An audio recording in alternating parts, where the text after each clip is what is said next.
terrorizing a city, taunting police. Sound familiar? It's happened before. This is the Zodiac speaking. I like killing people because it is so much fun. His intent was to dominate and terrorize, not just to murder. Zodiac, an elusive killer from another time.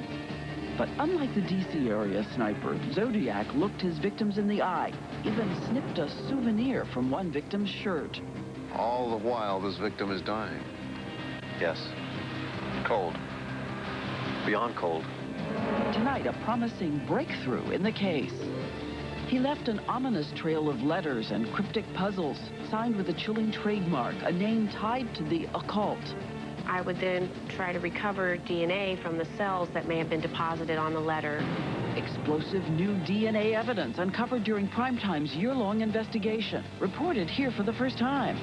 You're looking at the genetic identity of Zodiac. What does that feel like? One of the most notorious unsolved crimes ever. John Quinones with irrefutable new proof in the hunt for the Zodiac killer. From ABC News, this is Primetime Thursday with Diane Sawyer and Charles Gibson. Tonight, the Zodiac Killer, a primetime investigation.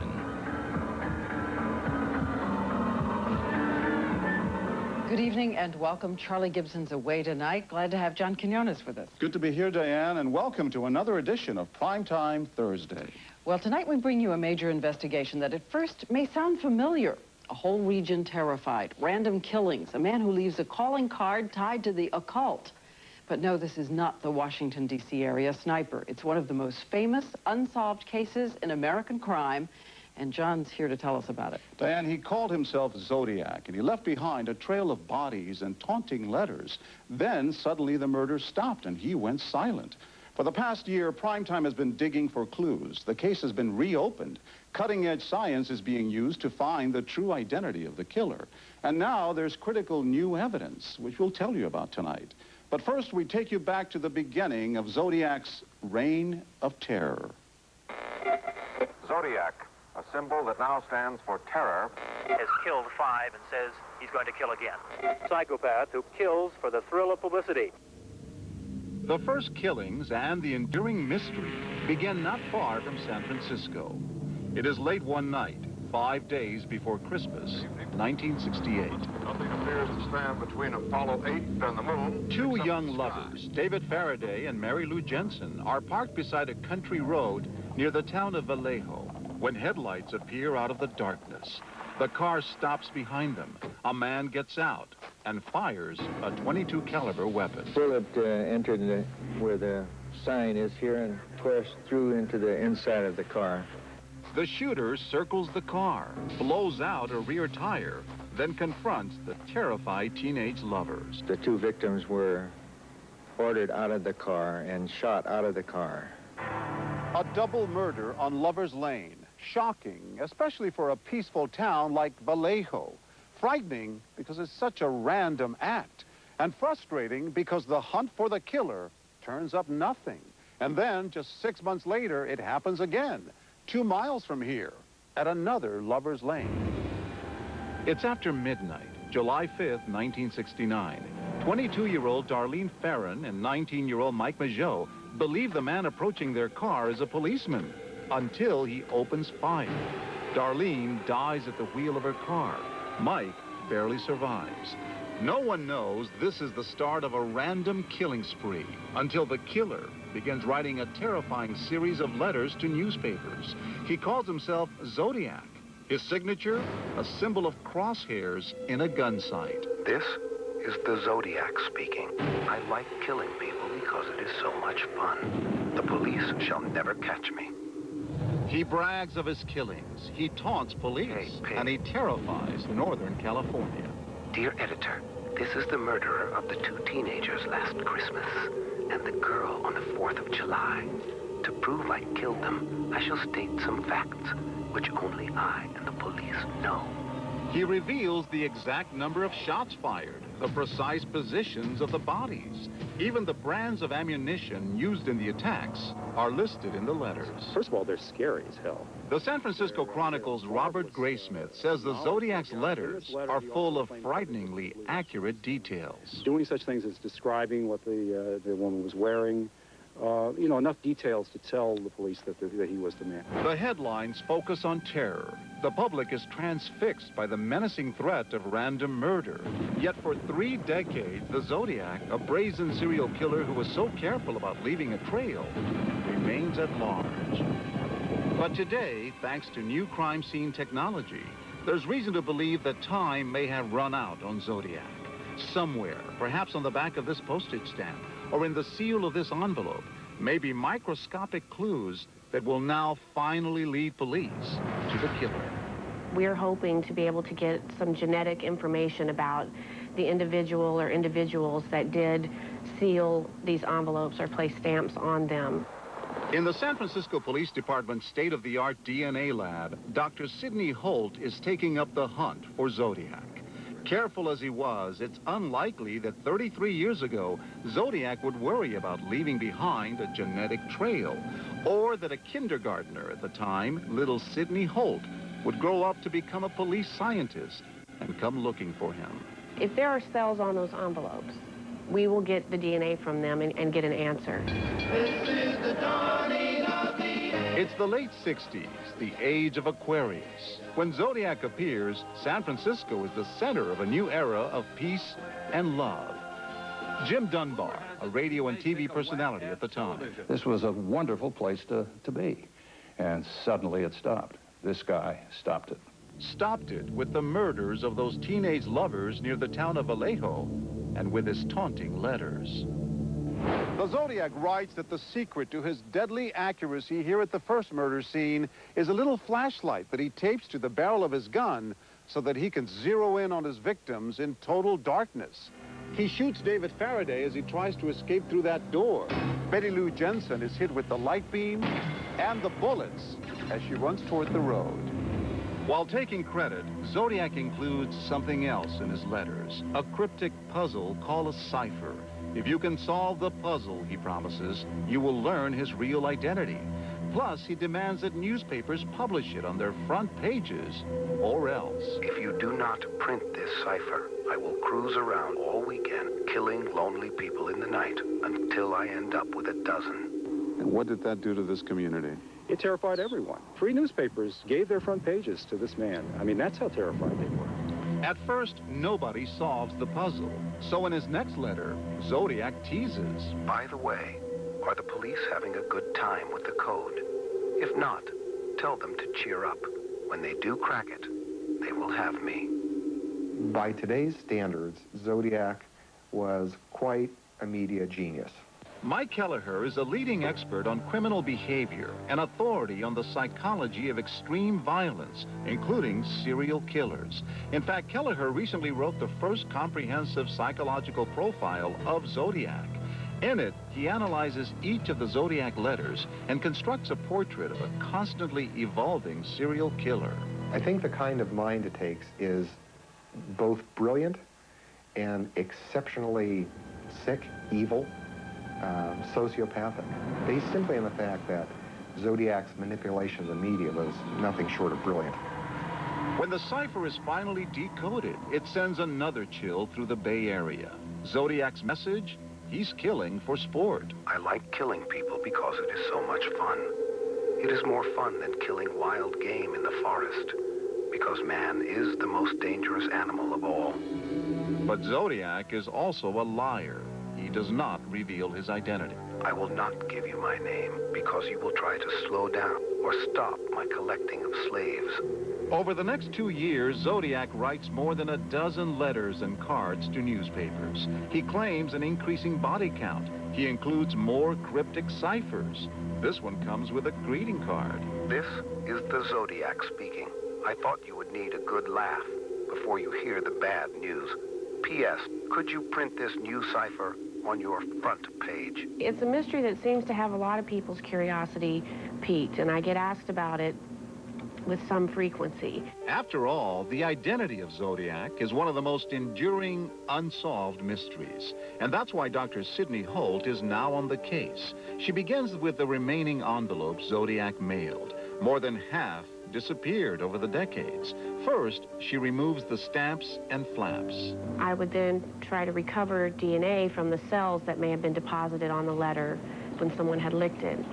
She uses a centrifuge to separate the cells from the sticky adhesive. The science is so sound and reproducible that if the material is on the envelope, we will detect it. She uses the newest DNA detection technique called polymerase chain reaction, PCR for short. To produce a genetic profile, it needs just 50 human cells. We can start with a very, very small amount of material, like you would have on the Zodiac letters, and actually make more copies of the DNA, like a little Xerox machine, and amplify the areas of the DNA that are different between different individuals. This is what she's looking for, a pattern of spikes that indicates the presence of DNA. But results from 2 of the first 3 envelopes are negative. I can't detect any DNA. The test produces only flat lines. Disappointing, certainly not the end. Not the end, because there's still work to do on that 3rd envelope, the one Zodiac used for his menacing greeting card.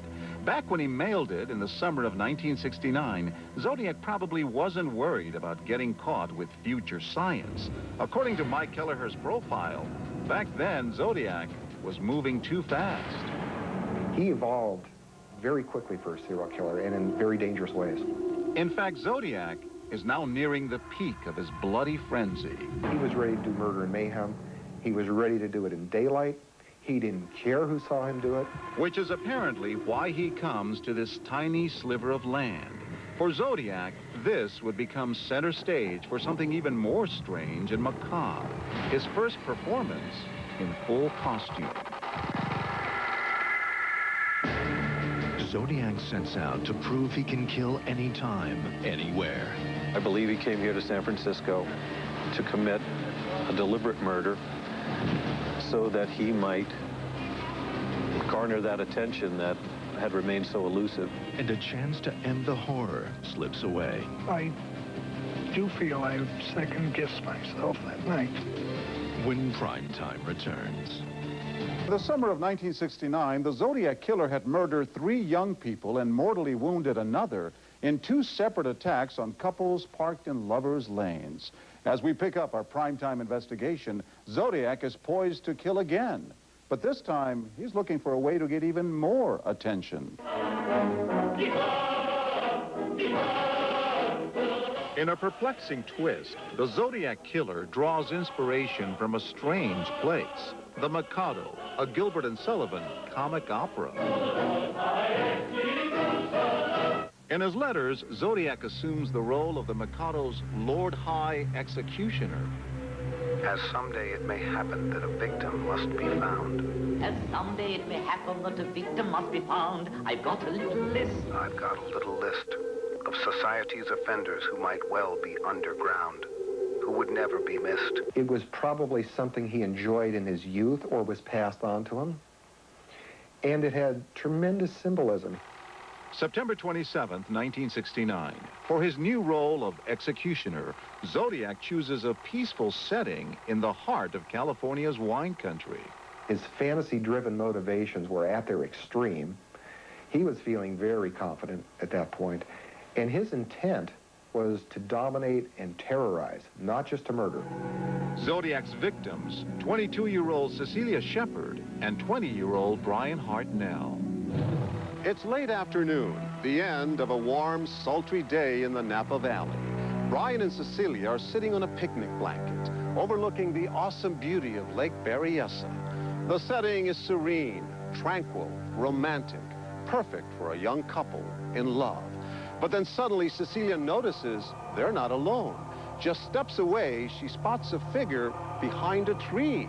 The tranquility is about to turn to terror. Napa Sheriff's Captain Ken Narlow, retired 14 years, is still haunted by his memories of that awful day. There's no way you can imagine what went through their minds. There's no way you can put yourself in their position.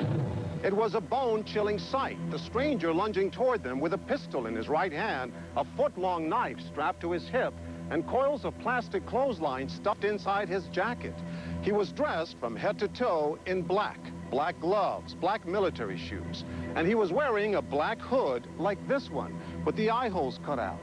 On his chest, the symbol that would become his deadly trademark, the mark of the Zodiac. He said, "You know I'm going to have to kill you."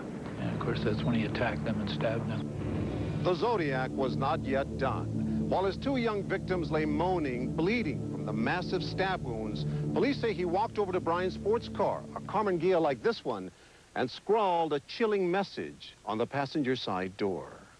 It was like an artist signing his work. Using a felt marker, he writes the dates of all three of his attacks, the method of his latest crime, and his ominous trademark.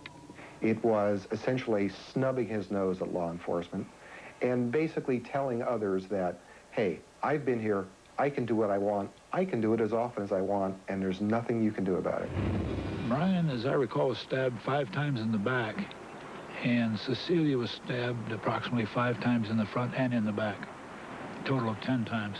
Cecilia Shepard dies of her wounds. Brian Hartnell, though gravely wounded, survives. Before this attack, the Zodiac strikes only in rural, out-of-the-way places. But the prospect of an even larger stage may have inspired Zodiac's next move into the heart of San Francisco. Homicide Inspector Kelly Carroll.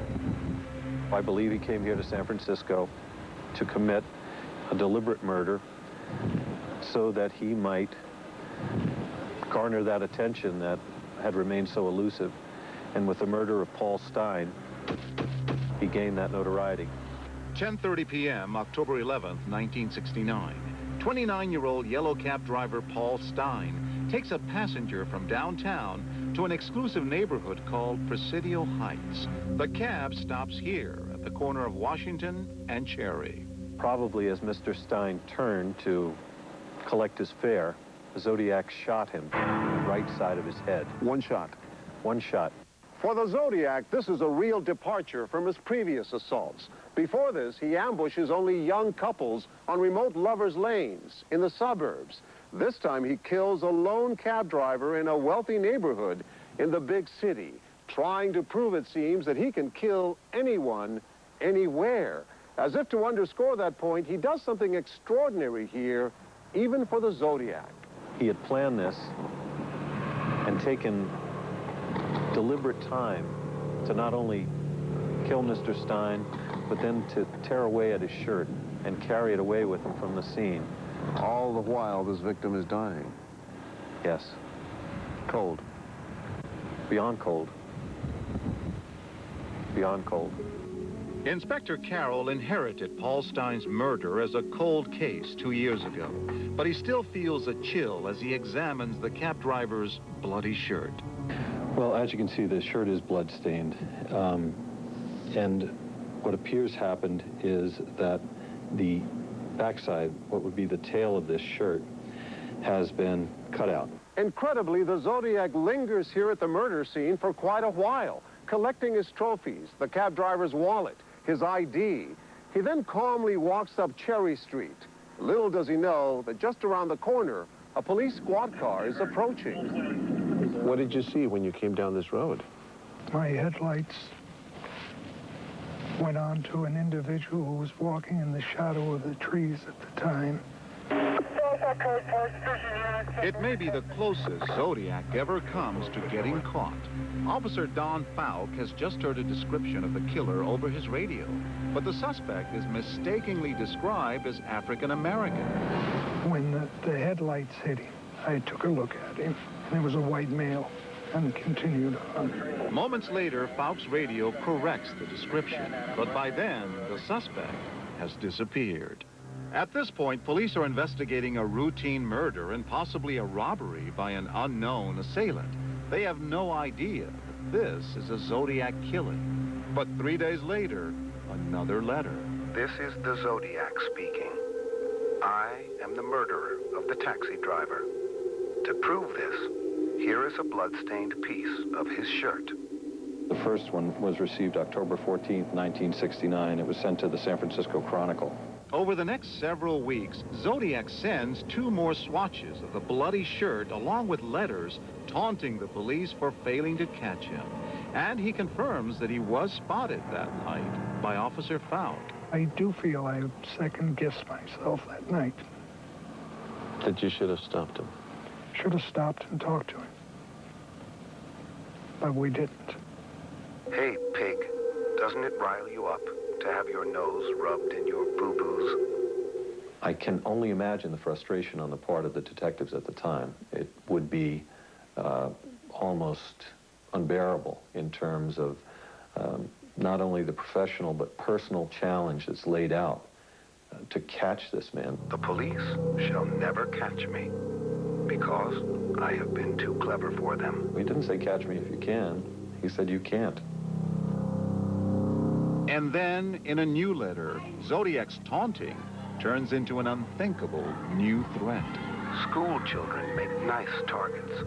I think I shall wipe out a school bus some morning. Just shoot out the front tire, and then pick off the kiddies as they come bouncing out. The San Francisco Bay Area goes on high alert. Hundreds of mothers are driving their children to school now rather than trust the bus. Suddenly, everyone in town wants this thing solved, and they want it solved yesterday. The killer leaves clues, but it will take police decades to decipher them. Stunning new scientific evidence when Primetime returns. John Quinones continues now with our Primetime investigation into the Zodiac murders. By now, Zodiac has killed 5 people, and fear is pulsing through every neighborhood. No one knows when or where he'll strike next. With his credentials established in blood and his letters and cryptic ciphers making headlines, Zodiac is no longer just a serial killer. He's now a domestic terrorist who seems to need attention as much as he needs to kill. I get awfully lonely when I am ignored. So lonely, I could do my thing. He threatens to build a bomb and blow up a bus full of children. The death machine is already made. I would have sent you pictures, but you would be nasty enough to trace them back to the developer, and then to me. So I shall describe my masterpiece for you. Zodiac offers his recipe for a bomb, including diagrams, schematics, even maps with cryptic hints about where he plans to ambush the school bus. The nice part is that all the parts can be bought on the open market, with no questions asked. A new threat leaves families with school children in fear. Many parents start driving their kids. Police cruisers escort school buses. Suddenly, everyone in town wants this thing solved, and they want it solved yesterday. It was a pretty ghastly awareness that suddenly gripped the community. And Jim Dunbar, host of a morning TV talk show, soon finds himself at the center of it all. Police tell him a man identifying himself as Zodiac wants to surrender on his show. Sure enough, the man calls in. Just tell us what's going on inside you right now, please. I have headaches. There was one moment when he talked about killing kids that I still remember with a shiver. I want to kill those kids. He calls back 11 times and eventually agrees to surrender to Dunbar at this thrift store, but he never shows up.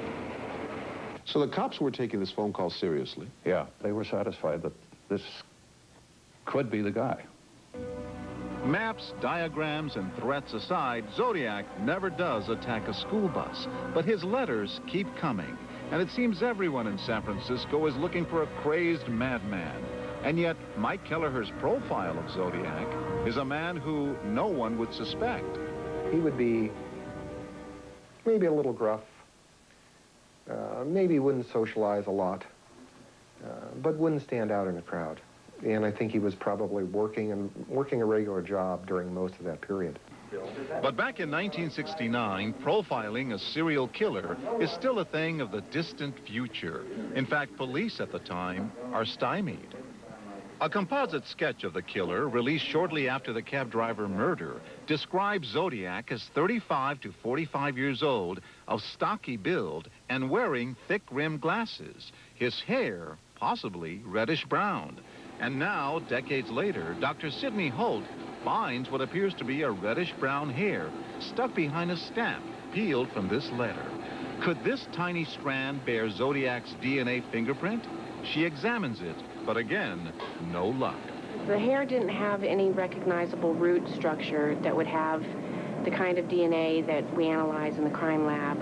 But disappointment is followed quickly by a possible breakthrough.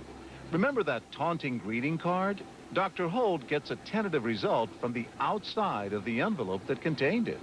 I can tell you that there is an indication that there may be DNA from one of the stamps. You could well be on the trail of the Zodiac. Well, the prospect of being able to contribute to the story is exciting. Then, out of the blue, more good news for Dr. Holt. Our primetime investigation of the case leads to a major discovery. 3 more Zodiac envelopes in mint condition. They quietly arrive at the lab after our inquiries with a retired police source. He had kept them in his personal files. Now you have a lot more to work with. It's got to be exciting. Well, the potential is exciting. Potential is higher now that we have 3 more envelopes, several more stamps.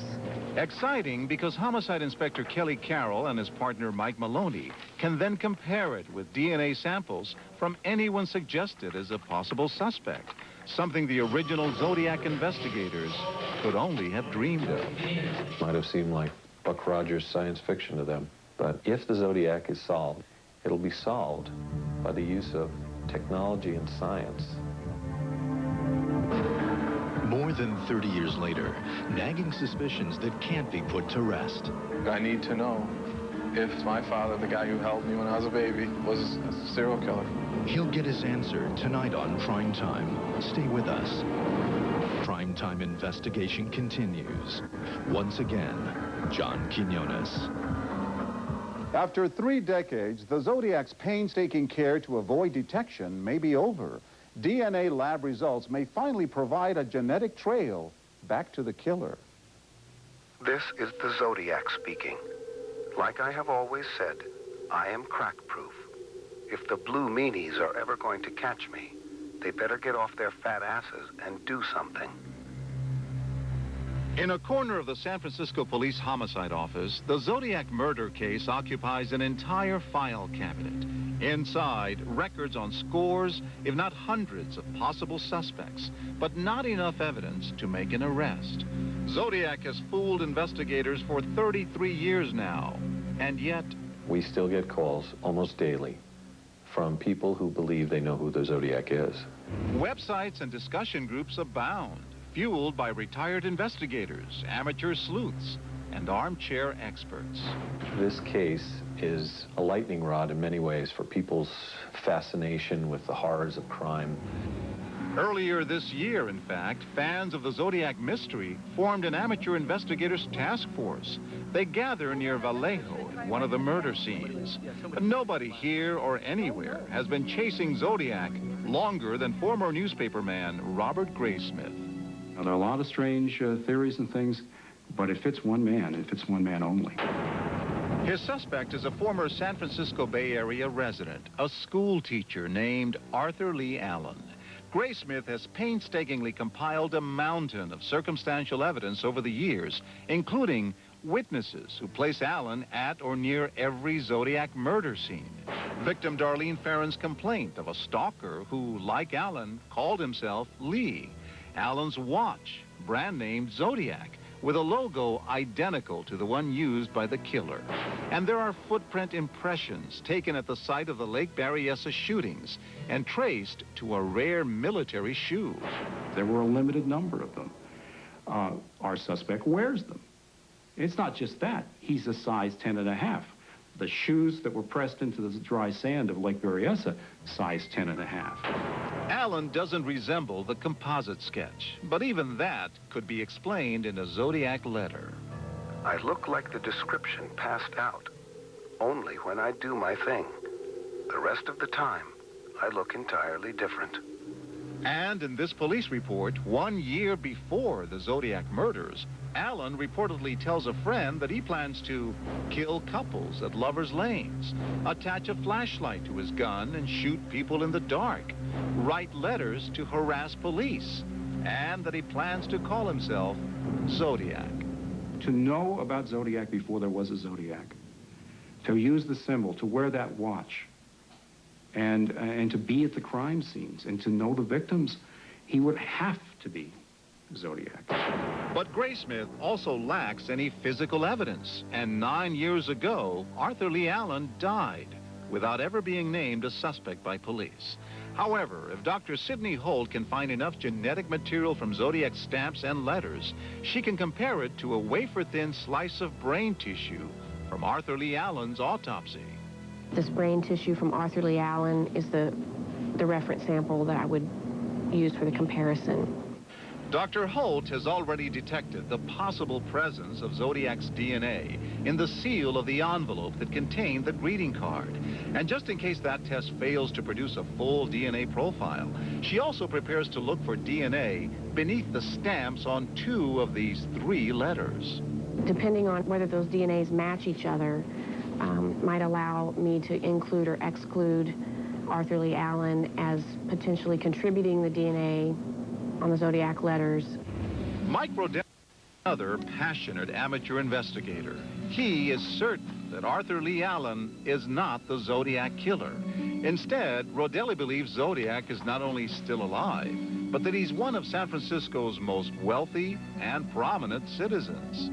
He's a very high-powered businessman, and probably the last person you would ever expect to be a serial killer. From his home in New Jersey, Rodelli pursues his theory. Since Zodiac was a prolific letter writer, he reasons, maybe he wrote to newspapers before naming himself Zodiac.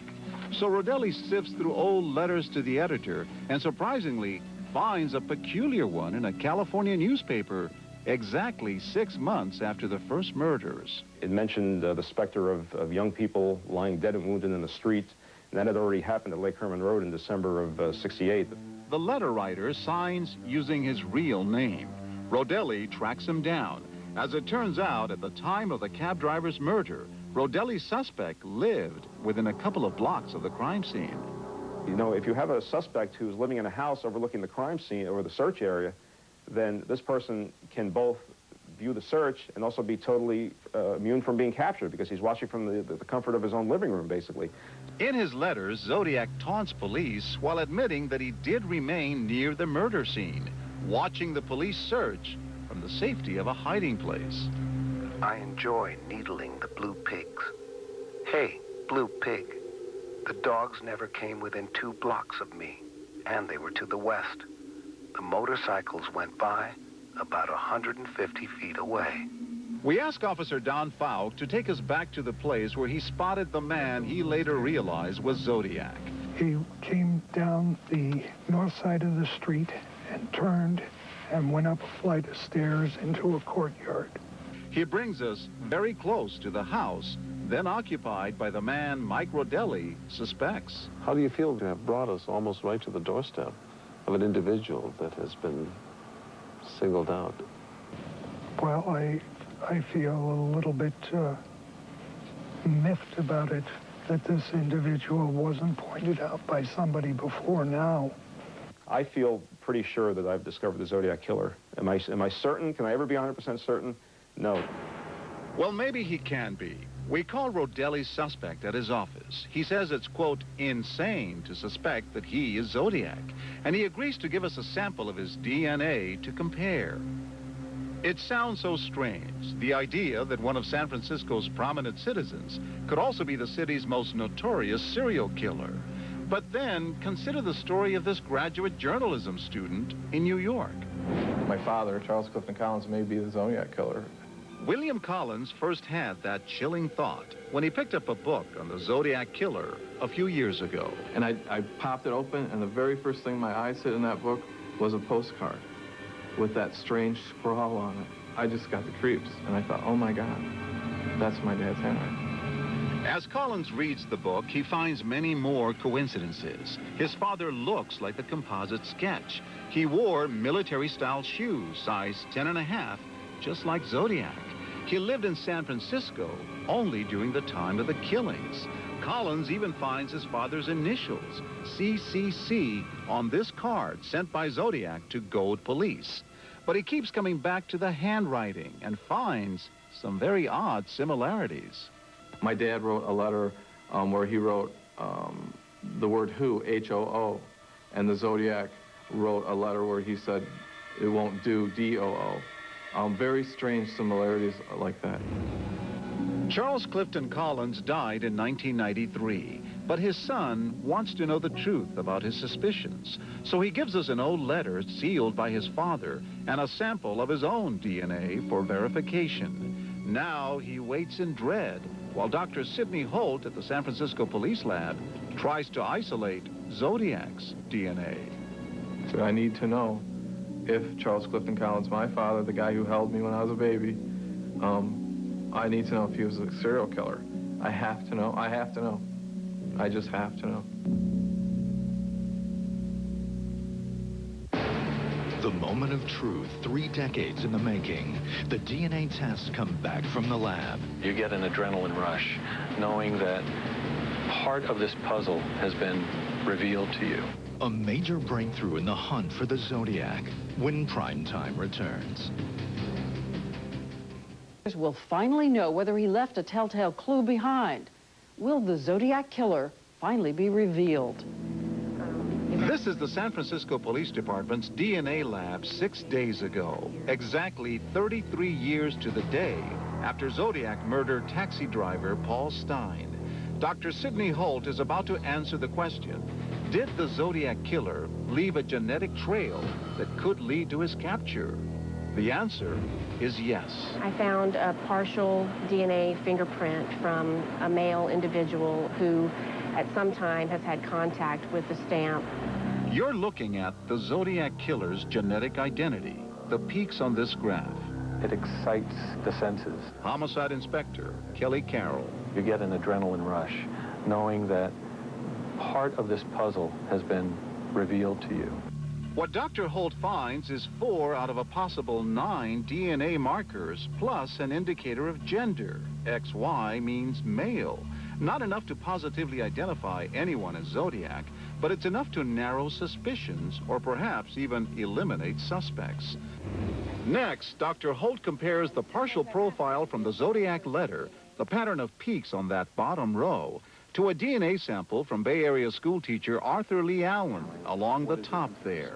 You can see they're distinctly different. Well, based on the information that I developed, the Arthur Lee Allen could not have contributed the DNA that I detected on the stamp. Arthur Lee Allen, the focus of 30 years of research and a mountain of circumstantial evidence, exonerated by science. And what about that prominent San Francisco businessman, linked by the research of amateur investigator Mike Rodelli? We give Dr. Holt the businessman's DNA profile. Could you tell us whether or not he might have been a suspect?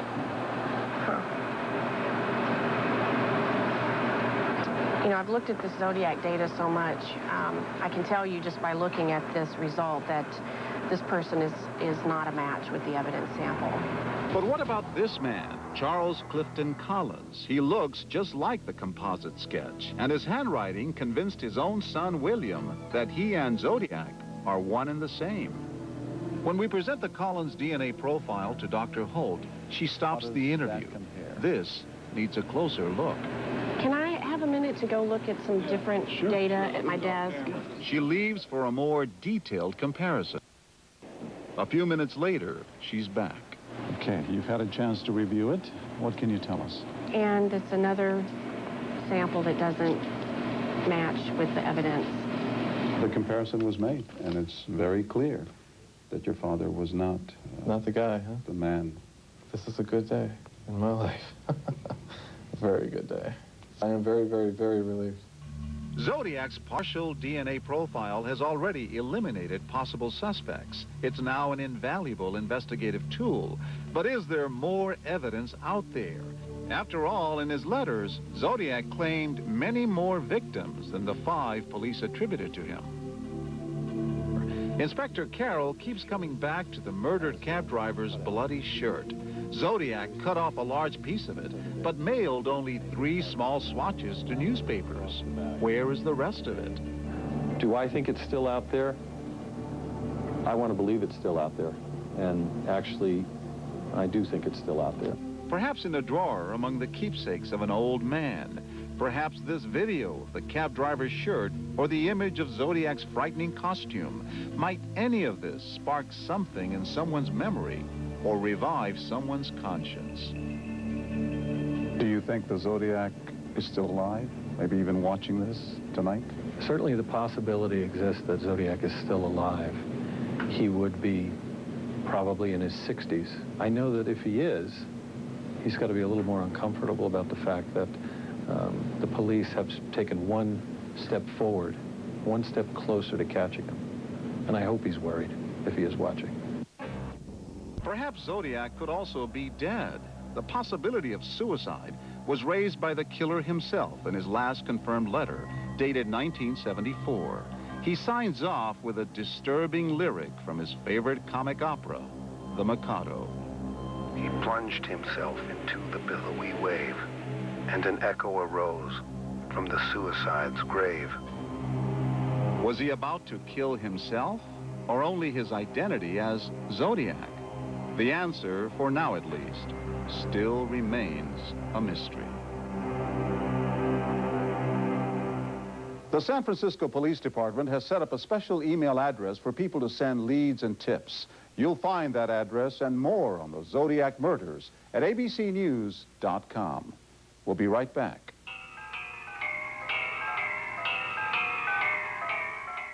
I'll see you tomorrow morning on Good Morning America. I'm Diane Sawyer. Good night. And I'm John Quinones. From all of us here at Primetime Thursday, have a great night.